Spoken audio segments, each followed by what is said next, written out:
I remembered that event in 1981, and I knew that extraterrestrials, that other life forms were real. And that's what gave me the courage, the belief to allow these beings who said they were from the Pleiades to speak through me. During the course of our friendship and our sharing of my body, they've taught me so many things.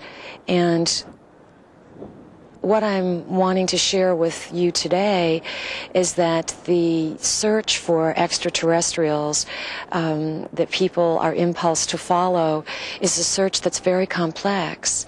It's not necessarily spaceships appearing in the skies or beings landing or showing up in your bedroom. What I'm discovering is that the merging with the gods returning to Eden, has to do with an infusion of our consciousness, understanding that other forms of intelligence can blend their consciousness with ours. We can learn to blend ours with theirs, and we come into a whole new level of operating on the planet. The basic message that the Pleiadians that work through me offer is that thought creates reality. They say they come from the future, and they have learned how to penetrate what they call the corridors of time and ride different webworks of time, and they've come into our reality to teach us about something that we need to change, that we need to implant within our basic values of life. And this is what they've given me, the gift that they've given me of restructuring or revaluing of who I am. It's not been easy, definitely.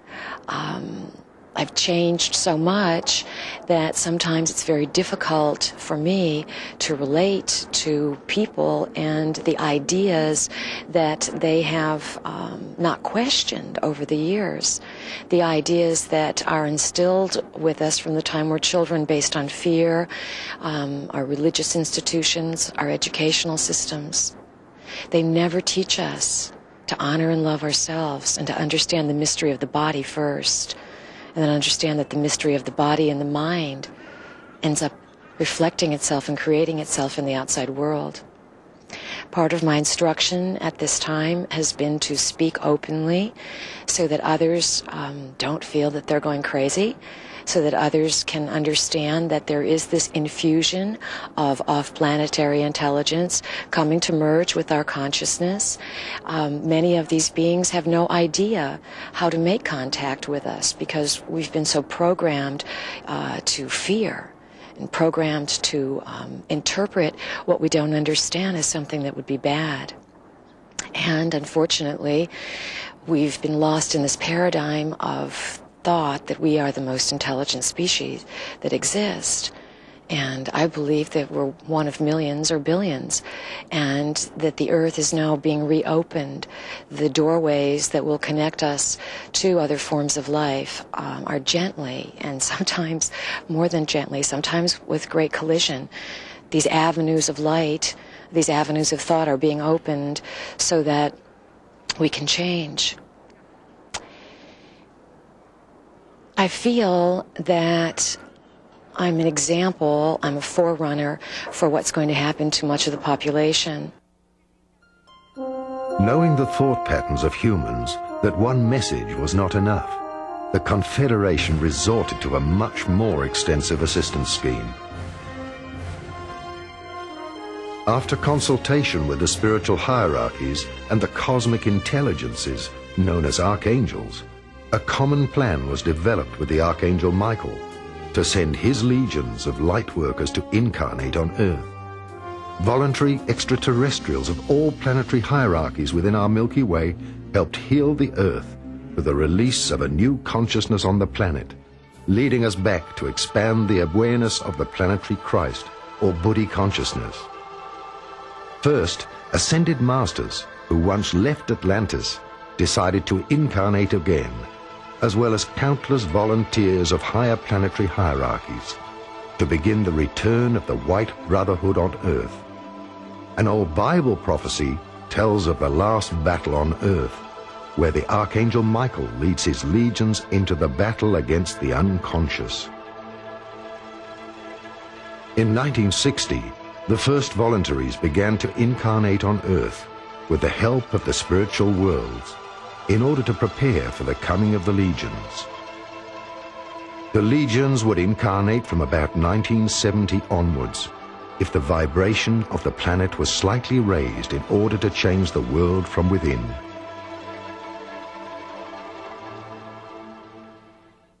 The role of the light workers in this transition upon the planet Earth is quite varied. We all have unique and individual roles. Basically, I think we've come to understand that the new millennium, the golden age, is not going to occur through some angelic force stepping down from heaven, waving a magic wand and transforming the planet. This change will come about through a shift in conscious awareness, through a change in our own individual perception.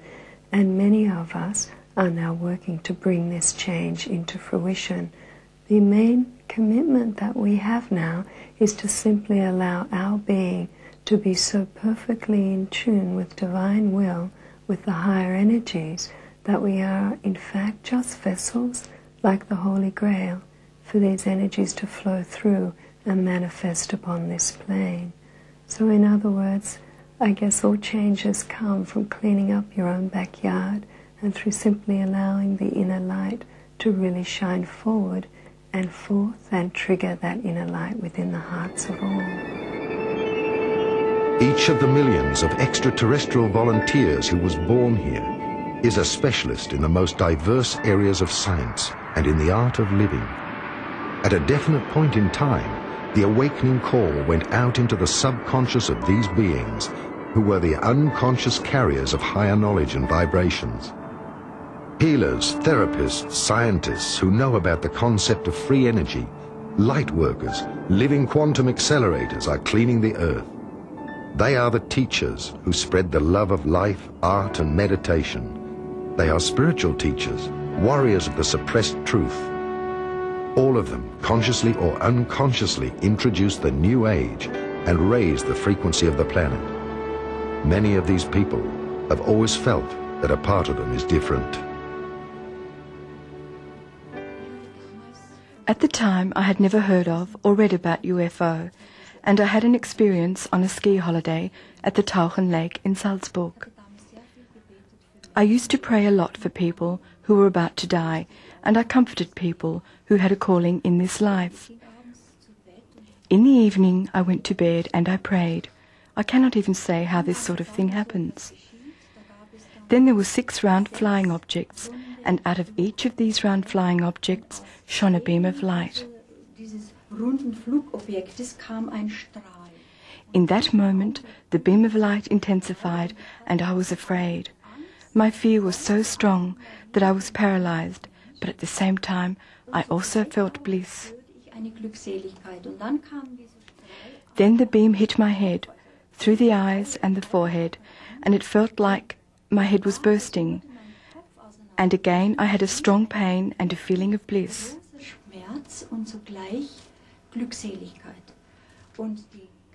And the spiritual realization, that is, a real transmission, a communication, an understanding, we are energy, and if you hold as much energy as we do, we will come and take you from the earth. There is only one possibility, love. I always sleep naked in bed, if you do not mind me saying so. The temperature was -15 degrees. I went outside onto the balcony and I was pulled up into the starry sky. I did not feel a cold, nothing. My husband pulled me back into the room. For 3 days I was supposed to ski, but I was like paralyzed, like totally absent. I could not think, feel, wish for, want anything else but this message which I had been given.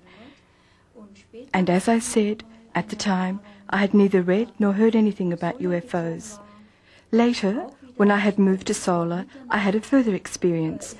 Again, it was before midnight. Something pulled me out of my body. I really saw how a force pulled me out of my body, and then it spoke in me, "Rolf." That is the name of my husband. Together we have decided to further realize ourselves in the Christ consciousness, in his love and in his wisdom, and that is why I was allowed to remain here. Indeed, I had the feeling that I had already been taken away at the time. With the return of the light workers, all the lost knowledge of the secret sciences will return to Earth. The ancient knowledge about crystals, healing, colors and sounds, herbs and flower essences, as well as electromagnetism will return. But this knowledge will only be a temporary concept until human beings achieve their own true completion. Different seeds of stars choose a much more difficult path. Since Atlantis, they have incarnated many times up to this century. They were students of the light masters from Atlantis and descending extraterrestrials. These souls were magicians, witches, healers, high priests, and the initiated of many centuries. They descended long ago to be a light for mankind on their path of darkness. They were often persecuted, killed, silenced, and laughed at because of their knowledge of the higher truth.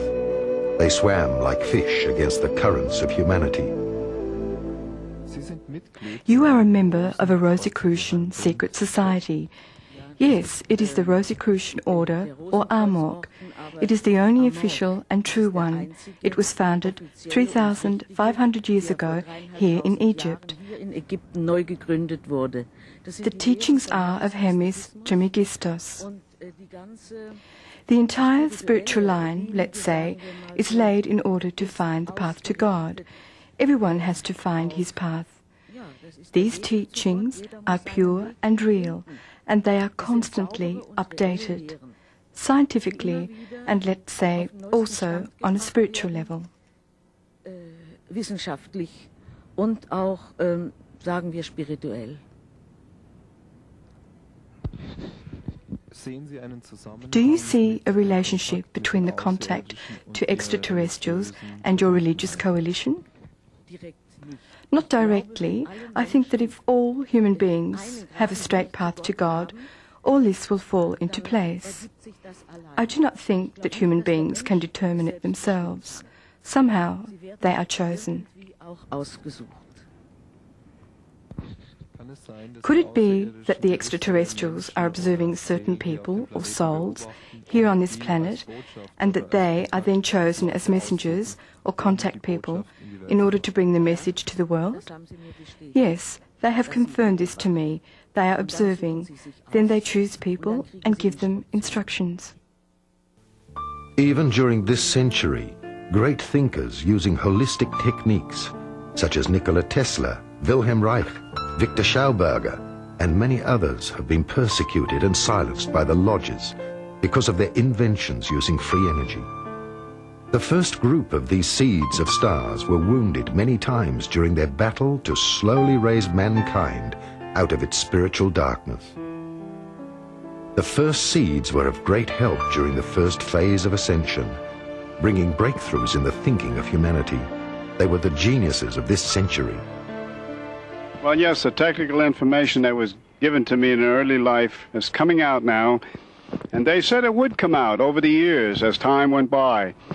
And I'm working on a portable AC-DC power pack, which would be good for all the people. Have plenty of electricity, no problems, and also a large one for a home, 15,000 watt power pack, which would power a home, air conditioning and everything. Also an electric car. We're working on that, and we expect to see some engineers in the near future which will carry a car from one point to another, 3,000 miles without a recharge. Most cars nowadays only have 100 miles. And we plan to put it in a Chrysler or similar minivan for a family to go from one point to another. And also, my favorite goal is to build a 40-foot electrocraft, electrodynamic propulsion. No gasoline and no jet fuel. But the people who give us the electric or the fuel and the gasoline and oil won't lose anything because it will take even more jobs to create this craft, the parts that are needed on this craft. And people would even get richer. The oil men would even get richer with this product. So there's no problem there of destroying what is already here. We're just going into something which is better and will not pollute the earth.